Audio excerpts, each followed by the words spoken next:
Well, good afternoon, everybody. Another week coming up in the SEC. Just recapping a great effort by my team on Sunday. I'm just so proud of them, and I thought our kids were outstanding, and I'm proud of them, proud of their effort. But you know what? You got about 24 hours to enjoy that, and then you got to move on. If you get caught looking in your rearview mirror, somebody's gonna get you, and that's what my focus and our focus will be today and this week is you got to move on and go to the next one. And I think for this group, we're going to give God the glory for being 22-1, and then we're going to try to really guard against. We're going to stay humble and stay hungry, and I think that's the challenge for any coach this time of year that's having a special year. Is I don't need to get beat to get my attention. At the same time, it's hard for kids because everybody's telling them they're the next best thing since sliced bread, and when you start believing all that stuff and drinking the Kool-Aid, that's when bad things happen. So we've got to continue to get better. I think that's the key for us. It's always been I would like to think it's been a trait of our program and our team over the years is we consistently get better throughout the course of the season. And I thought Sunday we looked like we had gotten better from the week before. And so now can we string it together and have another week where we look like we got better? And that's my job as a coach, to see if we can get that out of them. And it's their job as student athletes to push themselves and let's go get better. So that'll be our focus in practice. And we've got a heck of a team coming in here. They're hot. They're playing well. Won 3 of their last 4 in Missouri. Obviously have some really good players, well coached, and a little bit of a veteran group. So we'll have to play really, really well. They've already gone on the road and had some big wins at Tennessee, beat A&M in overtime at home, and so they have my full attention. They'll have our kids' full attention. We have a lot of respect for them. We've had some real knockdown and drag-outs over the year, and we'll get ready for another one on Thursday. Start on the left with Robbie. Vicki, you'd probably ask a lot of people their opinion on Sophie Cunningham and how she plays, and get a lot of different answers. How would you describe her game and how successful she's been over the last 4 years, too? Well, she's been very successful. She's a tough, hard-nosed, physical basketball player, and I think that describes her to a T. So she's highly skilled. Excuse me, I just watched her open the game against Vanderbilt, make her first 4 shots, and all of them were threes. So she's obviously someone over the years we've come to pay close attention to, and it won't be any different on Thursday. She'll have our full attention, but I think that's a kid that plays extremely hard, is very intelligent, and knows the game, and she's just a smart, heady player. Good, Logan. Go ahead and get you some mark. I'm good. Yeah, I'm sure there's still a lot of basketball left to be played, but just your reaction to being in the first seeding, being the national seed. Yeah, the only thing I'll say about that is it's great to be mentioned in that group and all that, but we have so much basketball in front of us, and really, without question, I think we've got the toughest road to hoe to try to hold serve. So there's so much basketball left, and we're just going to focus on climbing the ladder. We're not focused on getting to the top of the ladder right now. We're focused on each rung in the ladder. If we focus on each rung, we'll get to the top. But I think you start glaring at the top and you miss the steps in between, I think that's when you can stumble. And I think for us, we certainly we know what it takes. This group right here, these 2 are prime examples. They know what it takes. They know the hard work and dedication that it takes to get there, and but we've got a lot left. Back to Robbie. A quick follow-up on Sophie. You have some of the same similarities in her game in some ways with Andriel. She can step out and she has some guard capabilities to go along with what she's able to do in the post. But how do you simulate for a player like that, of Sophie's caliber, that's able to step out and shoot threes? She can post up, she can get down low and make some plays in the post as well. Yeah, we'll have to have a real good week of practice with our team and simulating that. I think we've got players on our team that can simulate it, and they'll do a good job, of putting her in some positions where they think that she may have an advantage.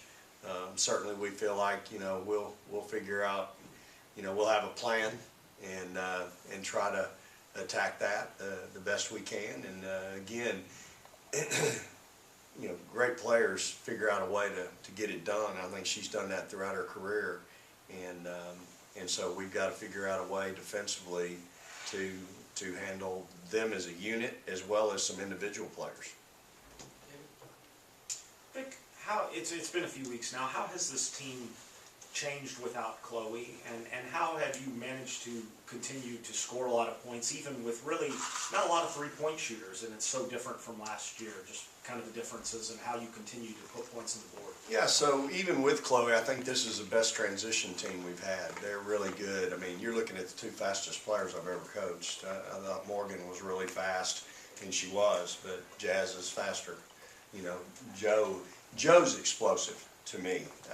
I don't know that I've seen a more explosive player offensively when it comes to being able to get to her spot. And so I think when you have two players like this out on the perimeter, it just it creates some things for you offensively that are really hard to deal with defensively. So I think for us this year, even with Chloe, we were really good in transition. Number one, Jazz is outstanding in the open floor. She makes great decisions. If you don't guard her, she'll make you pay. She sees the floor. The thing you get with Joe is you got the same thing Jazz is in a two guard. They both can play, really. They both have similar mid-range games, if you will.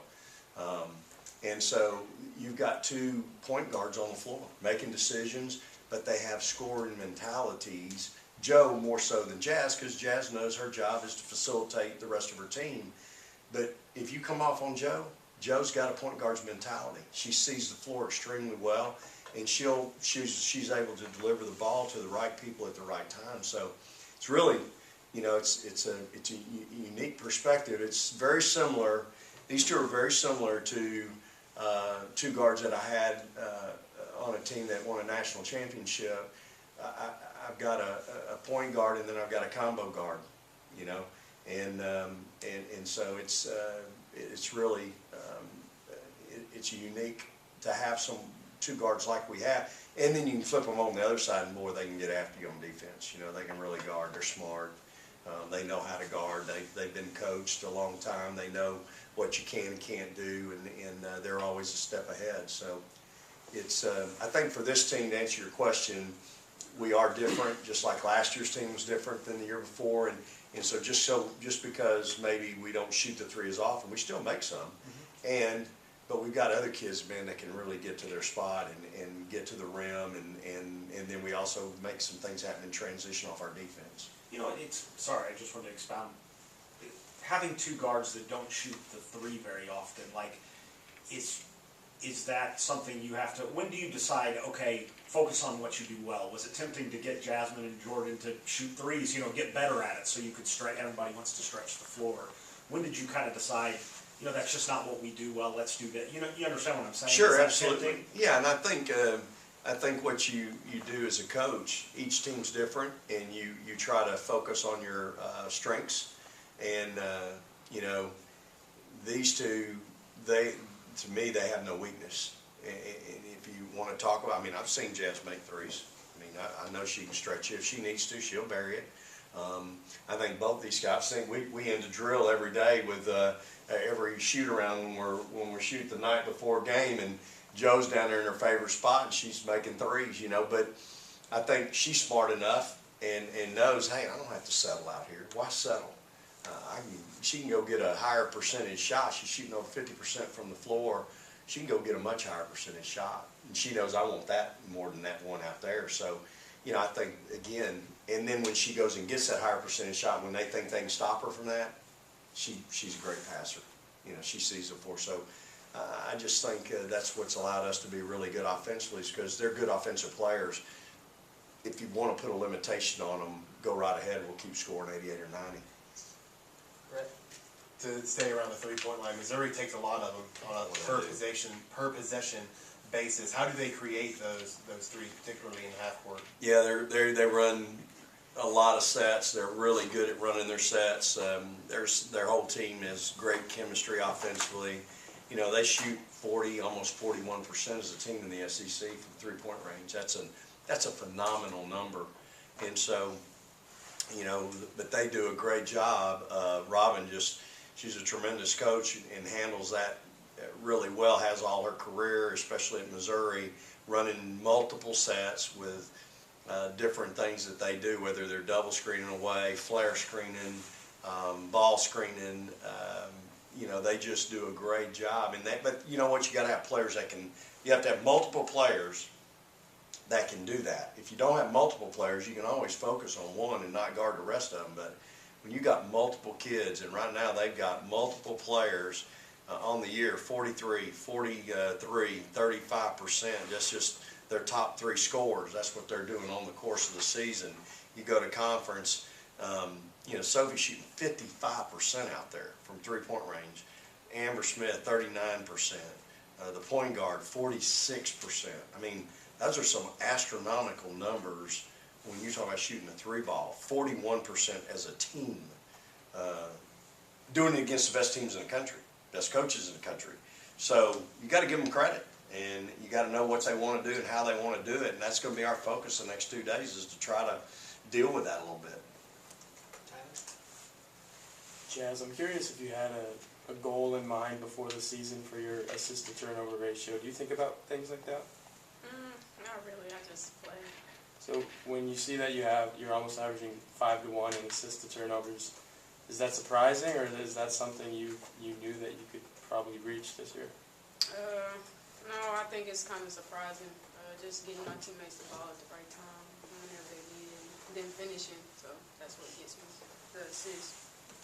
And when you see you have a game, I don't know how much you look at box scores or how much coach is talking to you about it, but I think Sunday it was 8 to 1. You had 8 assists and 1 turnover. Is that something you take more pride in than anything when you look at what you did in any given game? Yeah, I like passing more than I like scoring, just because I like my teammates being successful. So, I mean, The most important stat for the point guard is the W. At the end of the day, that's the stat you wear as a point guard. And you know, I didn't like not having her in here on Sunday. I know some other kids had some big games, but Jazz knows I'm taking her to the press room, win or lose, because she and I are the ones that have to wear it. You know, we're responsible, and that's the most important stat. She's having a really special year and doing a great job. So it's one of the reasons why we're where we are, without a doubt. Go back to Robbie. Jordan, y'all can correct me, Coach, you can correct me if I'm wrong on this, but I want to say there was a couple of games y'all came out of the press, maybe South Carolina, Auburn. It seems like y'all have just gotten really comfortable since that time. You know, you can say the competition, but y'all played a really long team, a really athletic team, and were able to wear them down. How comfortable do you feel like y'all have gotten in the press defensively, and how far do you feel like you have to go in it? I think we've gotten better since then. We know that Coach didn't like us coming out of the press in South Carolina game, so we focused on that a lot more next practices and for the next games. But that's just always our focus every game, to get in the press and wear them down, because you know that's where we get a lot of steals in the press and get into transition with defense, and it starts on that end for our offense. So that is a focus of ours, to make sure we get out there. David? Jordan, how do you know, like I was talking about with Vic, obviously I'm sure people read the scouting report, look at you and say, all right, we're going to sag off her because she doesn't shoot. So how do you compensate for that? Because you're obviously still able to get to the rim pretty much whenever you want to. What's the most important part about your game to kind of establishing what you want to do on the court? I just really read the defense. whatever play that Coach Schaefer calls out, I just try to execute it, and he knows how to get around those defenses and knows exactly what play to call. So I just try to go out there and execute the plan. Time for two more. Anything else, guys? Tyler? Jordan, we hear Coach say all the time that you're like a second point guard on the court, and for a lot of teams, I don't think that's really the case. They have one point guard, and that's who they rely on to be the primary ball handler pretty much every possession. So what does it mean to you when you hear Coach say that, and you know that, he just talked about how important Jazz is as the point guard, but you're almost just as important. What does it mean to you to know that you have that vital of a role pretty much every offensive possession? It's important to me as well. He's always talking to me as much as Jazz about taking care of the ball and making sure I don't turn it over. As a senior and as another point guard on the floor, I know it's beneficial for Jazz as well to have some help out there and bring the ball up and not always have to run the team all the time. So I think it's just real helpful. Anything else? Okay. Thank you, ladies. Thank you, Coach. All right, thank y'all. Appreciate y'all. Go Dogs.